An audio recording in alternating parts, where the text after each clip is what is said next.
شروع اللہ کے نام سے جو بڑا مہربان نہایت رحم والا ہے۔ الف لام میم را۔ اے محمد صلی اللہ علیہ وآلہ وسلم، یہ کتاب الہی کی آیتیں ہیں اور جو تمہارے پروردگار کی طرف سے تم پر نازل ہوا ہے حق ہے، لیکن اکثر لوگ ایمان نہیں لاتے۔ خدا وہی تو ہے جس نے ستونوں کے بغیر آسمان جیسا کہ تم دیکھتے ہو اتنے اونچے بنائے، پھر عرش پر جا ٹھہرا اور سورج اور چاند کو کام میں لگا دیا، ہر ایک میعاد معین تک گردش کر رہا ہے۔ وہی دنیا کے کاموں کا انتظام کرتا ہے، اس طرح وہ اپنی آیتیں کھول کھول کر بیان کرتا ہے کہ تم اپنے پروردگار کے روبرو جانے کا یقین کرو۔ اور وہ وہی ہے جس نے زمین کو پھیلایا اور اس میں پہاڑ اور دریا پیدا کیے اور ہر طرح کے میووں کی دو دو قسمیں بنائیں۔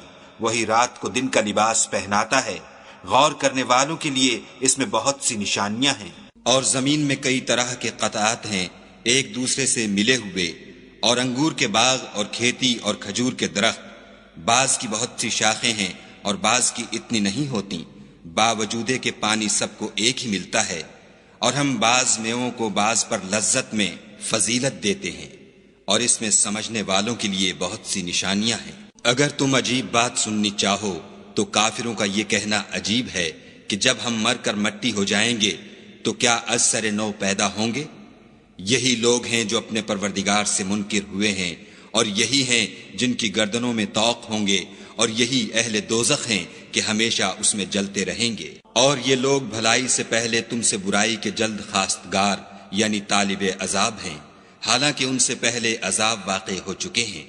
اور تمہارا پروردگار لوگوں کو باوجود ان کی بے انصافیوں کے معاف کرنے والا ہے، اور بے شک تمہارا پروردگار سخت عذاب دینے والا ہے۔ اور کافر لوگ کہتے ہیں کہ اس پیغمبر پر اس کے پروردگار کی طرف سے کوئی نشانی نازل نہیں ہوئی، سو اے محمد صلی اللہ علیہ وآلہ وسلم، تم تو صرف ہدایت کرنے والے ہو، اور ہر ایک قوم کے لیے رہنما ہوا کرتا ہے۔ خدا ہی اس بچے سے واقف ہے جو عورت کے پیٹ میں ہوتا ہے، اور پیٹ کے سکڑنے اور بڑھنے سے بھی واقف ہے، اور ہر چیز کا اس کے ہاں ایک اندازہ مقرر ہے۔ وہ دانائے نہا و آشکار ہے، سب سے بزرگ اور عالی رتبہ ہے۔ کوئی تم میں سے چپکے سے بات کہے یا پکار کر، یا رات کو کہیں چھپ جائے یا دن کی روشنی میں کھلم کھلا چلے پھرے، اس کے نزدیک برابر ہے۔ اس کے آگے اور پیچھے خدا کے چوکیدار ہیں جو خدا کے حکم سے اس کی حفاظت کرتے ہیں۔ خدا اس نعمت کو جو کسی قوم کو حاصل ہے نہیں بدلتا جب تک کہ وہ اپنی حالت کو نہ بدلے، اور جب خدا کسی قوم کے ساتھ برائی کا ارادہ کرتا ہے تو پھر وہ پھر نہیں سکتی، اور خدا کے سوا ان کا کوئی مددگار نہیں ہوتا۔ اور وہی تو ہے جو تم کو ڈرانے اور امید دلانے کے لیے بجلی دکھاتا اور بھاری بھاری بادل پیدا کرتا ہے، اور رعد اور فرشتے سب اس کے خوف سے اس کی تسبیح و تحمید کرتے رہتے ہیں۔ اور وہی بجلیاں بھیجتا ہے، پھر جس پر چاہتا ہے گرا بھی دیتا ہے، اور وہ خدا کے بارے میں جھگڑتے ہیں، اور وہ بڑی قوت والا ہے۔ سود مند پکارنا تو اسی کا ہے، اور جن کو یہ لوگ اس کے سوا پکارتے ہیں وہ ان کی پکار کو کسی طرح قبول نہیں کرتے، مگر اس شخص کی طرح جو اپنے دونوں ہاتھ پانی کی طرف پھیلا دے تاکہ دور ہی سے اس کے منہ تک آ پہنچے، حالانکہ وہ اس تک کبھی بھی نہیں آ سکتا۔ اور اسی طرح کافروں کی پکار بیکار ہے۔ اور جتنی مخلوقات آسمانوں اور زمین میں ہے، خوشی سے یا زبردستی سے خدا کے آگے سجدہ کرتی ہے، اور ان کے سائے بھی صبح و شام سجدے کرتے ہیں۔ ان سے پوچھو کہ آسمانوں اور زمین کا پروردگار کون ہے؟ تم ہی ان کی طرف سے کہہ دو کہ خدا۔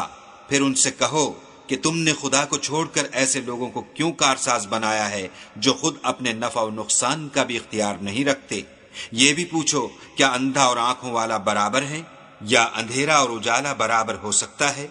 بھلا ان لوگوں نے جن کو خدا کا شریک مقرر کیا ہے، کیا انہوں نے خدا کی سی مخلوقات پیدا کی ہے جس کے سبب ان کو مخلوقات مشتبہ ہو گئی ہے؟ کہہ دو کہ خدا ہی ہر چیز کا پیدا کرنے والا ہے، اور وہ یکتا اور زبردست ہے۔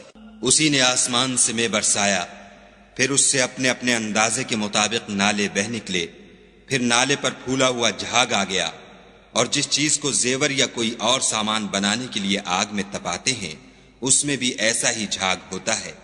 اس طرح خدا حق اور باطل کی مثال بیان فرماتا ہے۔ سو جھاگ تو سوکھ کر زائل ہو جاتا ہے، اور پانی جو لوگوں کو فائدہ پہنچاتا ہے وہ زمین میں ٹھہرا رہتا ہے۔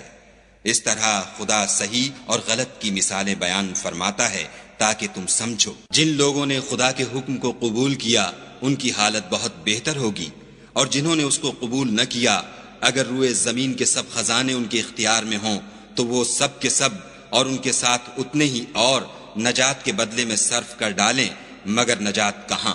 ایسے لوگوں کا حساب بھی برا ہوگا اور ان کا ٹھکانہ بھی دوزخ ہے، اور وہ بری جگہ ہے۔ بھلا جو شخص یہ جانتا ہے کہ جو کچھ تمہارے پروردگار کی طرف سے تم پر نازل ہوا ہے حق ہے، وہ اس شخص کی طرح ہے جو اندھا ہے، اور سمجھتے تو وہی ہیں جو عقل مند ہیں، جو خدا کے عہد کو پورا کرتے ہیں اور اقرار کو نہیں توڑتے، اور جن رشتہ قرابت کے جوڑے رکھنے کا خدا نے حکم دیا ان کو جوڑے رکھتے اور اپنے پروردگار سے ڈرتے رہتے اور برے حساب سے خوف رکھتے ہیں، اور جو پروردگار کی خوشنودی حاصل کرنے کے لیے مصائب پر صبر کرتے ہیں اور نماز پڑھتے ہیں، اور جو مال ہم نے ان کو دیا ہے اس میں سے پوشیدہ اور ظاہر خرچ کرتے ہیں اور نیکی سے برائی کو دور کرتے ہیں، یہی لوگ ہیں جن کے لیے عاقبت کا گھر ہے، یعنی ہمیشہ رہنے کے باغات جن میں وہ داخل ہوں گے، اور ان کے باپ دادا اور بیویوں اور اولاد میں سے جو نیکوکار ہوں گے وہ بھی بہشت میں جائیں گے،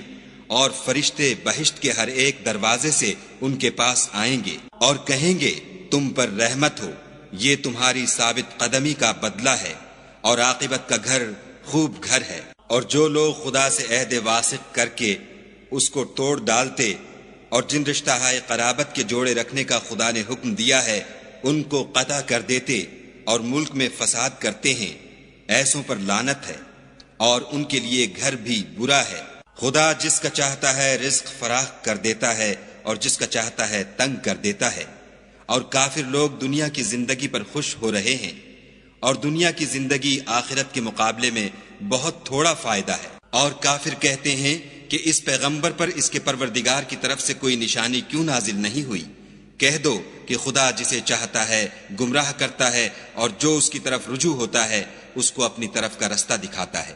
یعنی جو لوگ ایمان لاتے اور جن کے دل یاد خدا سے آرام پاتے ہیں ان کو، اور سن رکھو کہ خدا کی یاد سے دل آرام پاتے ہیں۔ جو لوگ ایمان لائے اور عمل نیک کیے ان کے لیے خوشحالی اور عمدہ ٹھکانہ ہے۔ جس طرح ہم اور پیغمبر بھیجتے رہے ہیں اسی طرح اے محمد صلی اللہ علیہ وآلہ وسلم ہم نے تم کو اس امت میں جس سے پہلے بہت سی امتیں گزر چکی ہیں بھیجا ہے، تاکہ تم ان کو وہ کتاب جو ہم نے تمہاری طرف بھیجی ہے پڑھ کر سنا دو۔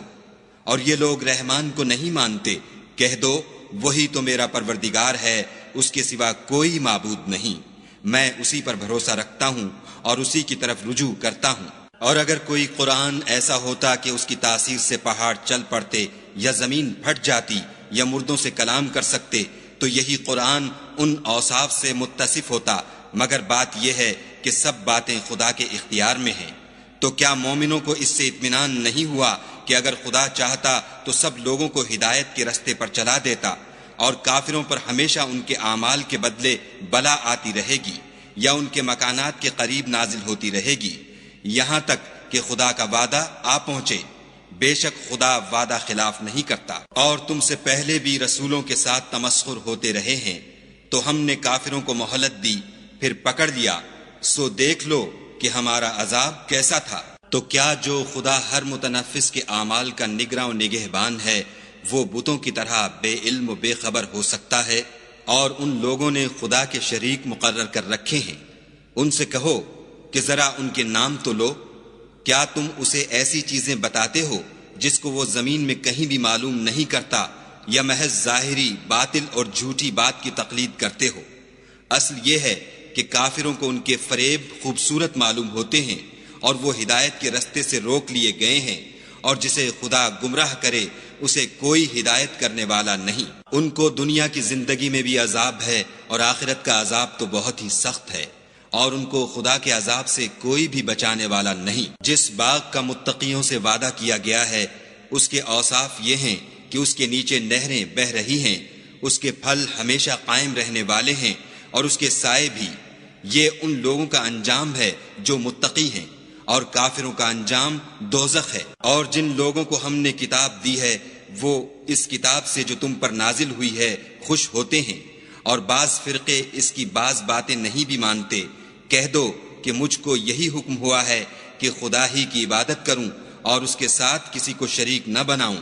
میں اسی کی طرف بلاتا ہوں اور اسی کی طرف مجھے لوٹنا ہے۔ اور اسی طرح ہم نے اس قرآن کو عربی زبان کا فرمان نازل کیا ہے، اور اگر تم علم و دانش آنے کے بعد ان لوگوں کی خواہشوں کے پیچھے چلو گے تو خدا کے سامنے کوئی نہ تمہارا مددگار ہوگا اور نہ کوئی بچانے والا۔ اور اے محمد صلی اللہ علیہ وآلہ وسلم، ہم نے تم سے پہلے بھی پیغمبر بھیجے تھے اور ان کو بیویاں اور اولاد بھی دی تھی، اور کسی پیغمبر کے اختیار کی بات نہ تھی کہ خدا کے حکم کے بغیر کوئی نشانی لائے۔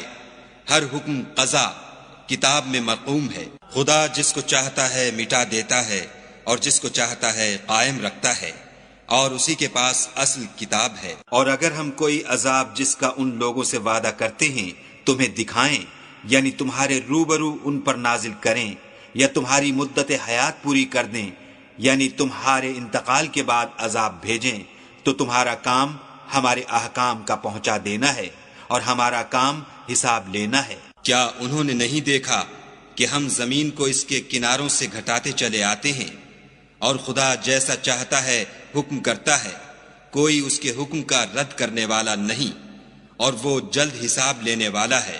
جو لوگ ان سے پہلے تھے وہ بھی بتہری چالیں چلتے رہے ہیں، سو چال تو سب اللہ ہی کی ہے۔ ہر متنفس جو کچھ کر رہا ہے وہ اسے جانتا ہے، اور کافر جلد معلوم کریں گے کہ عاقبت کا گھر یعنی انجام محمود کس کے لیے ہے۔ اور کافر لوگ کہتے ہیں کہ تم خدا کے رسول نہیں ہو۔ کہہ دو کہ میرے اور تمہارے درمیان خدا اور وہ شخص جس کے پاس کتاب آسمانی کا علم ہے گواہ کافی ہیں۔